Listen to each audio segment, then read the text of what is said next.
स्कूलों में बच्चों को शैक्षणिक और नैतिकता का ज्ञान देने वाले एक शिक्षक ने अपनी पहली पत्नी को छोड़कर दूसरी शादी रचा ली है और पहली पत्नी अपने 3 बच्चों के साथ खाने के लिए मोहताज है और न्याय के लिए दर दर भटकती फिर रही है।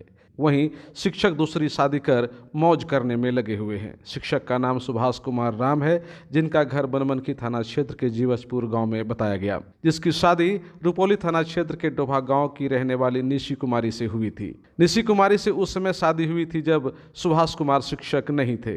तब उसके दुख दर्द में निशी कुमारी साथ थी और उस दरमियान उसके 3 बच्चे भी हुए। किंतु जैसे ही सुभाष कुमार को शिक्षक की नौकरी लगी, कुछ ही दिन बाद उन्होंने दूसरी शादी रचा ली और जिनसे दूसरी शादी की उस लड़की को भी यह नहीं बताया कि उसकी पहले से न केवल शादी हुई है बल्कि 3 बच्चे भी हैं।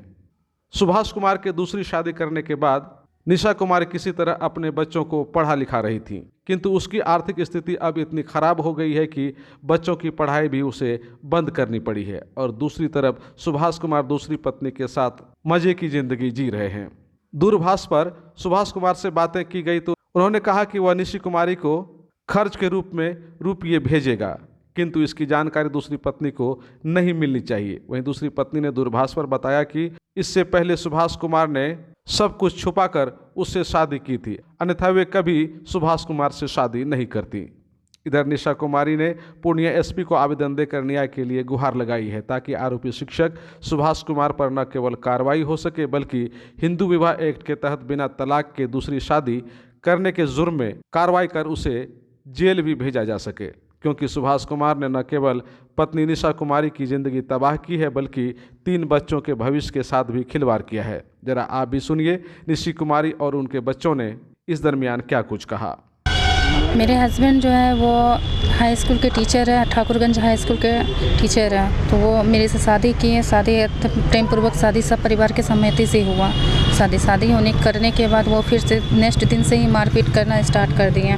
और जो कि एजुकेटेड है, मेरे ससुराल में सबको एजुकेटेड। मेरे ससुर जो है रिटायरमेंट टीचर हैं, मेरे भैंसुर है वो इनकम टैक्स के ऑफिसर हैं, मेरे हस्बैंड टीचर हैं।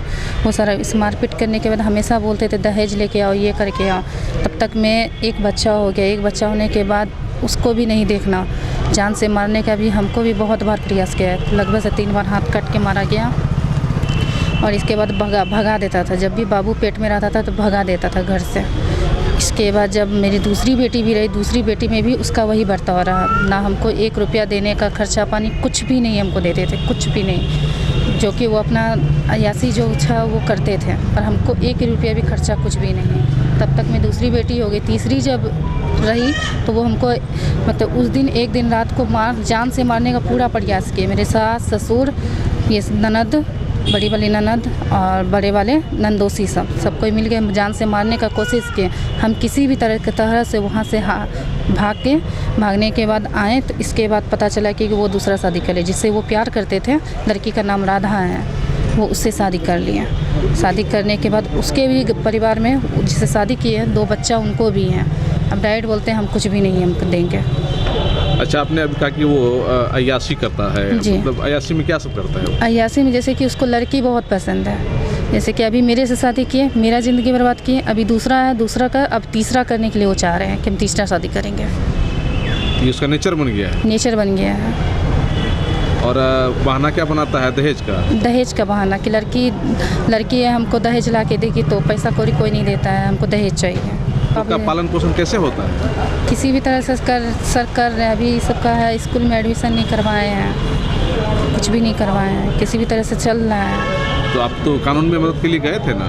कानून की मदद के लिए गए, पर कानून अगर हम कानून का सहायता लेते तो मेरे से ज़्यादा पावरफुल वो है।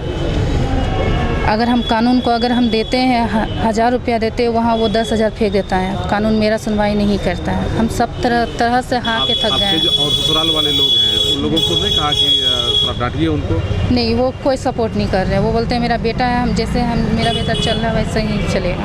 तो ये शादी पे शादी करेगा? वो शादी पे शादी करने के लिए वो चाह रहा है। लास्ट कदम तब हम ये उठाएं कि नहीं, तीसरा शादी क्यों, तीसरी लड़की का भी ज़िंदगी बर्बाद हो। तो उसका यही नेचर बन गया है? नेचर ही बन गया है सर, शादी पे शादी। अब आप लोग से ही न्याय चाहते हैं। तो ये बच्चों का परवरिश आप लोग किस तरह से कर रही हैं? सर ऐसे कुछ काम उम करके बच्चे सब खुद से आप कमाती हैं? जी हाँ। क्या नाम है उनका टीचर का? टीचर का सुभाष चंद्र रमन साहब। कब शादी हुई थी उनसे? मेरी शादी हुई थी 26 फरवरी 2009। 2013 से हम कोर्ट में दिए हुए हैं, अभी तक मेरा चल ही रहा था सर। क्या नाम है आपका? मेरा नाम निशी कुमारी हुआ। घर कहाँ है आपका? घर मेरा मधुबनी में हुआ। आपका जो ससुराल है वो कहाँ हुआ? बनमनखी से 5 किलोमीटर आगे जीवजपुर बीटा टोला। सुभाष रमन। तो पापा से कभी बातचीत होती है तुम्हारी? नहीं करते हैं। नहीं करते हैं? पहले कभी आते थे ना तुम्हारे पास कि नहीं? नहीं आते थे, एकदम नहीं आते थे। तो तुम लोग का भी जो है पढ़ाई लिखाई कौन करवाता है? जाते ही नहीं, 1 साल से स्कूल ही नहीं गए हैं। 1 साल से स्कूल नहीं गए हो? नहीं, क्यों? एडमिशन ही नहीं हुआ था। एडमिशन नहीं हुआ? नहीं, किस कारण से नहीं हुआ? वही पैसा के कारण।